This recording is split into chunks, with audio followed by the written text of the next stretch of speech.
Saudara-saudara kekasih dalam Tuhan Yesus Kristus, selamat malam, Shalom.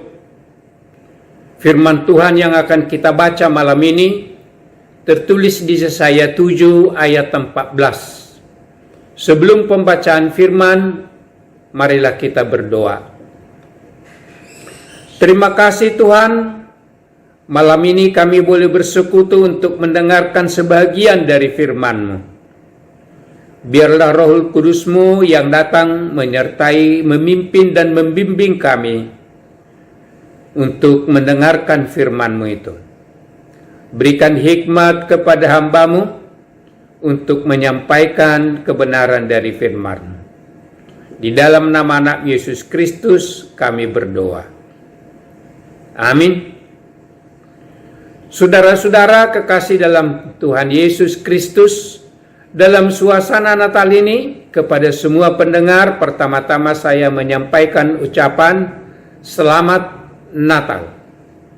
Firman Tuhan yang akan kita baca tertulis di Yesaya 7 ayat 14. Demikian firman Tuhan. Sebab itu, Tuhan sendirilah yang akan memberikan kepadamu suatu pertanda. Sesungguhnya, seorang perempuan muda mengandung dan akan melahirkan seorang anak laki-laki, dan ia akan menamaikan dia Immanuel. Kita beri judul Immanuel, Allah menyertai kita. Nats ini adalah nubuatan Yesaya sekitar 3000 tahun yang lalu tentang kelahiran seorang putra dari keturunan Daud yang diberi nama Yesus. Itu pula lah yang disampaikan oleh malaikat Tuhan kepada Yusuf, bahwa tunangannya Maria sedang mengandung dari Roh Kudus dan akan melahirkan seorang anak laki-laki yang diberi nama Yesus. Dia akan menyelamatkan umatnya dari dosa mereka. Tertulis di Matius 1 ayat 21. Yesus dinamakan Immanuel, yang berarti Allah menyertai kita. Allah turun dari kerajaannya dalam diri Yesus menjadi manusia dan hidup bersama manusia. Lebih lanjut, Yesaya menubuatkan, sebab seorang anak telah lahir untuk kita, seorang putra telah diberikan untuk kita, lambang pemerintahan ada di atas bahunya, dan namanya disebutkan Penasehat Ajaib, Allah yang perkasa, Bapa yang kekal, Raja Damai.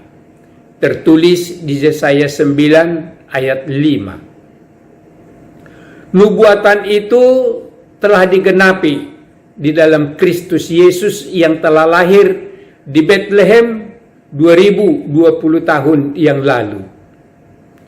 Selama di bumi, Yesus dibesarkan bersama orang tuanya Yusuf dan Maria. Bersama murid-muridnya, Yesus menjelaskan kerajaan Allah kepada penguasa, para malim dan ahli-ahli Taurat, dan kepada orang banyak, baik di bait Allah maupun di berbagai pertemuan seperti khotbah di bukit.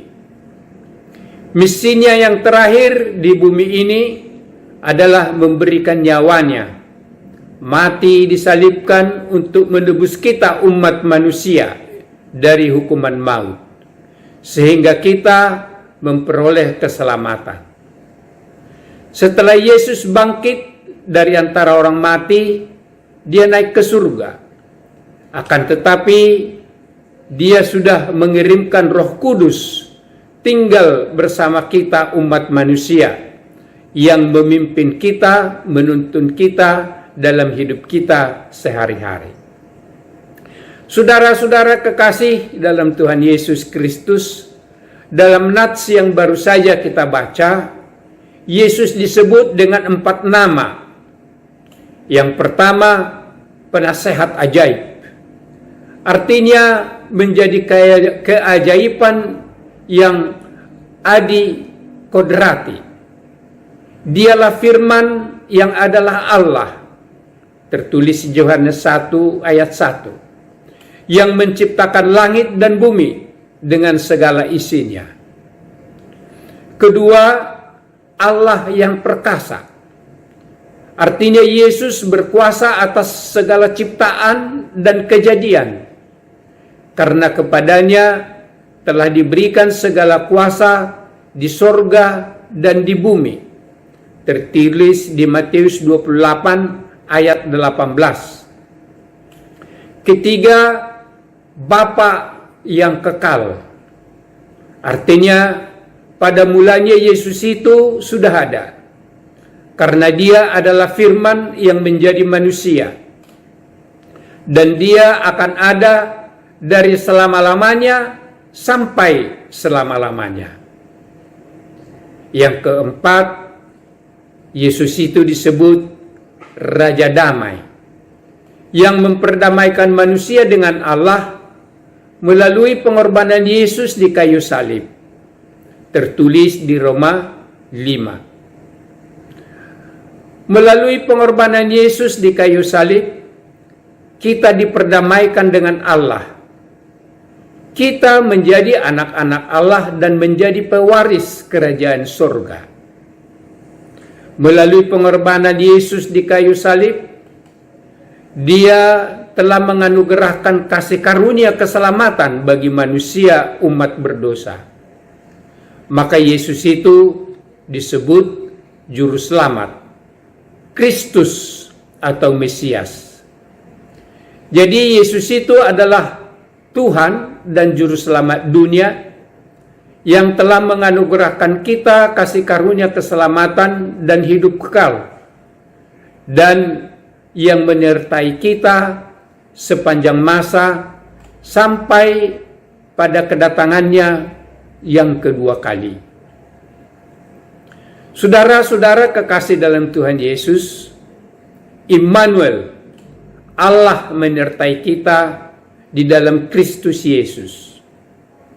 Marilah menyambut Yesus itu masuk di dalam hati kita dan di dalam rumah tangga kita masing-masing.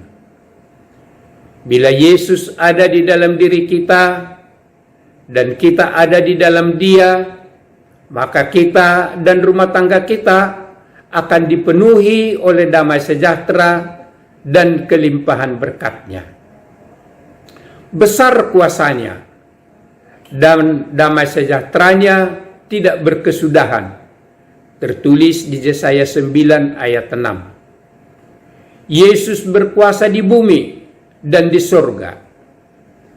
Yesus berkuasa atas segala ciptaan dan kejadian, termasuk atas penyakit. Oleh sebab itu, bila Yesus menyertai kita, kita tidak perlu khawatir menghadapi segala tantangan. Kita tidak perlu khawatir menghadapi pandemi corona dan tekanan ekonomi. Kita tidak perlu khawatir menjalani tahun 2021 yang akan datang. Marilah dengan iman yang teguh dan berserah kepada Yesus, kita sambut Natal ini dengan ucapan syukur dan sorak-sorai, dan siap menjalani tahun 2021 tanpa kegamangan dan kekhawatiran, karena Immanuel, Yesus menyertai kita. Amin. Mari kita berdoa. Dengan sukacita kami menyambut Tuhan Yesus di dalam kelahiran-Mu, turun dari surga, datang ke bumi untuk membawa keselamatan bagi kami. Tuhan Yesus, penasehat ajaib, Allah yang perkasa, Bapa yang kekal, Raja damai, Juru selamat dunia, kami sambut Engkau dengan sukacita.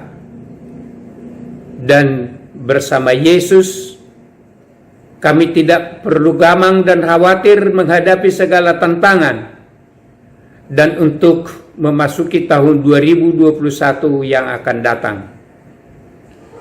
Karena Immanuel, Yesus menyertai kami. Amin. Selamat Natal, Tuhan Yesus memberkati.